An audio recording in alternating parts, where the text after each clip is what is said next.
Bonjour à toutes et à tous, et c'est un plaisir de vous retrouver aujourd'hui pour une nouvelle chronique de Fondamentalement Sport, votre émission Business Sport, Politique Sport. Vous en avez déjà l'habitude après l'émission de la semaine dernière où nous avions évoqué le mercato. Et bien cette semaine, j'avais envie de vous parler, donc de sortir un peu du foot, même si on va y rester, mais d'évoquer un peu plus l'argent dans le sport.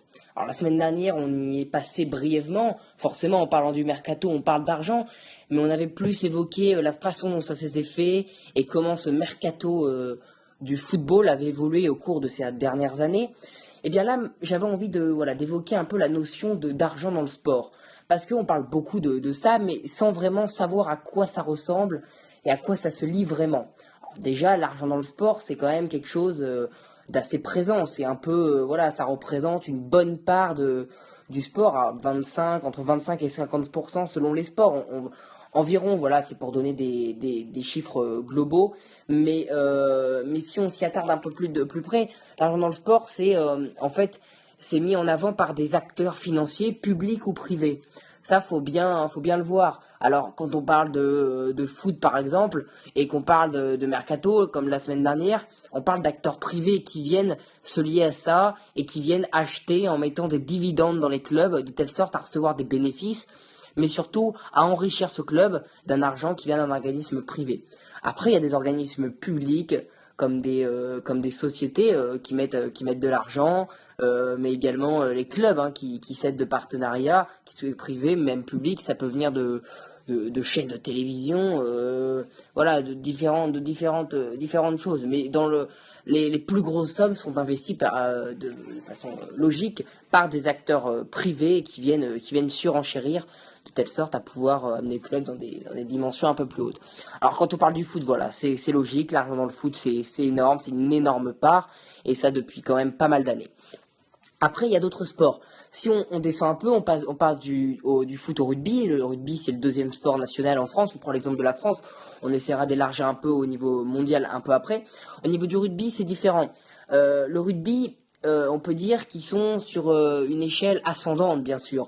Le rugby, c'est encore un sport à l'échelle du foot encore jeune, on va dire. Il s'est devenu professionnel qu'au début des années 2000. Et ça fait la différence, puisque encore il y a quelques années au rugby, on parlait pas de millions, on parlait seulement de milliers. Et, et c'était déjà énorme. Mais là, de plus en plus, cela évolue. Et on s'inspire vraiment du foot, mais également de sports comme la Formule 1, le golf, pour mettre en place des partenariats. Récemment, qu'est-ce qui peut mettre mis en avant, pardon, c'est le partenariat qui a été mis avec l'Altrad. Altrad, c'est le nom d'un riche propriétaire qui a réussi grâce à sa société, et il a voulu mettre un partenariat en place avec la fédération française, et notamment Bernard Laporte au rugby.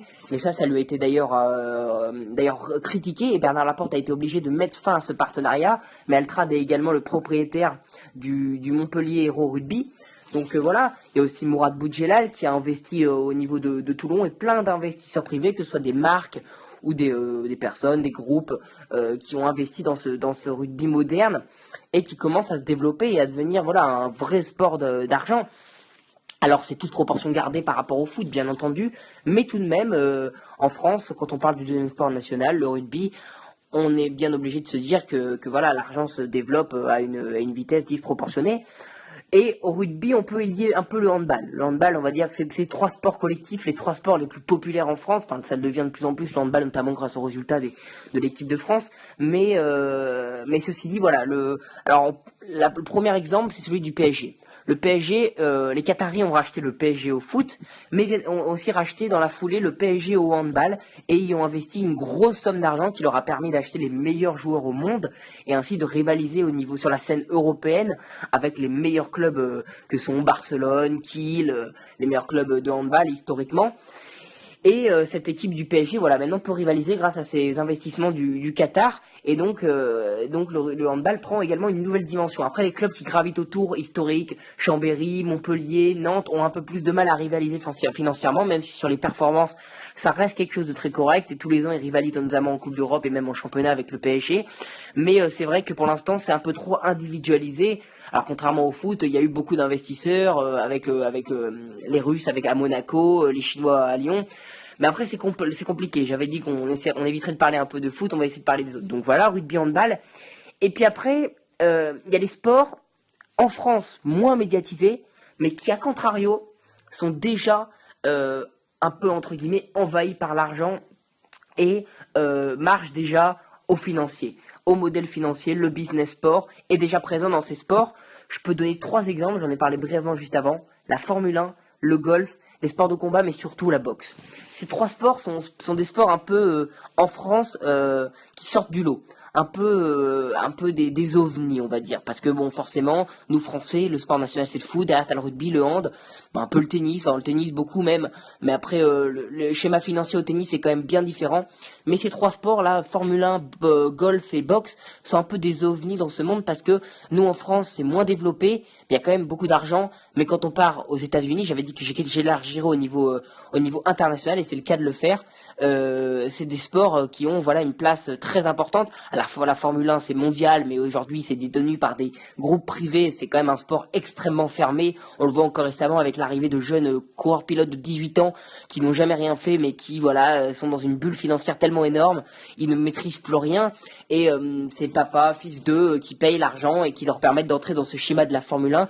Donc voilà, déjà en France c'est un sport à part, même si on a des bons Français, hein, Romain Grosjean, Esteban Ocon.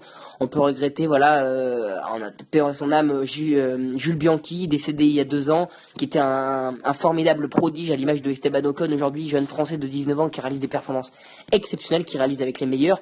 Mais l'exemple le plus phare c'est Max Verstappen, 18 ans, 19 ans maintenant je crois, qui avait à peine son permis quand il est rentré en Formule 1 et qui était déjà acclamé comme le génie. Mais il y a eu beaucoup de spéculations autour de la Formule 1, qui est un sport hein, qui a pris une nouvelle dimension, et on parle de plus de business sport maintenant avec la Formule 1 parce que voilà, c'est passé sur Canal+ en France, on voit l'exemple, c'est plus du tout public comme les gens pouvaient la regarder sur TF1 il y a encore une dizaine d'années de ça.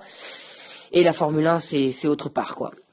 Après, il y a le golf. Le golf, c'est un peu plus comme le tennis, puisque ça dépend beaucoup des prize money, des victoires dans les grands tournois, tout ça, qui rapportent beaucoup d'argent. Mais le golf, encore une fois, voilà, c'est avec le tennis, et les prize money ont enflé au cours de ces dernières années. Avant, on parlait même pas de millions dans la victoire d'un grand tournoi. Maintenant, ça se rapporte à des millions. Ils ont plus que doublé, triplé. À l'époque de Tiger Woods, déjà, c'était pas très élevé. Enfin, c'était déjà très élevé, pardon.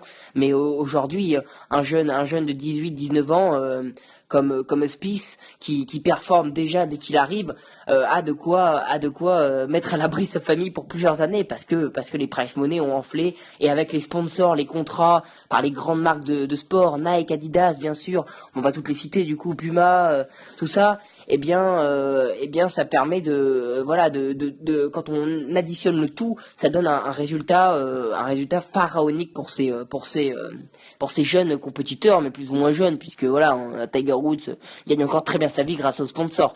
Après, voilà, j'ai parlé de la boxe, j'aurais pu mettre également le basket, hein, ça c'est un peu la même chose, puisque avec les contrats, on parle de LeBron James qui a signé un contrat à 1 milliard d'euros avec de 1 milliard d'euros avec Nike et son club de Cleveland.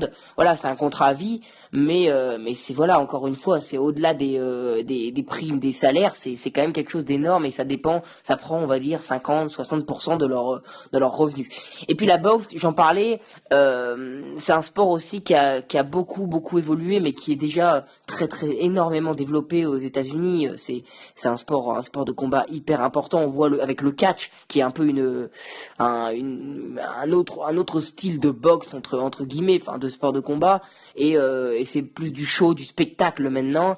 On voit la majorité des grands boxeurs sont américains, et ça montre, ça illustre le tout. On peut également parler de l'exemple du combat du siècle qui a eu lieu il y a maintenant 2 ou 3 ans, je sais plus, entre Floyd Mayweather et Manny Pacquiao, qui avait qui avait permis à ces boxeurs d'engranger 300 millions d'euros, vous imaginez. Et rien que ça, ont permis à Floyd Mayweather, et lui il en avait plus de 200 sur les 300, de devenir le sportif le mieux payé. Donc en un combat, il a dépassé des sportifs comme Michael Phelps, comme Tiger Woods, comme LeBron James, en devenant Roger Federer, Rafa Nadal, le sportif le mieux payé en un seul combat. C'est quand même quelque chose d'extraordinaire, et qui sort un peu du lot. Donc voilà.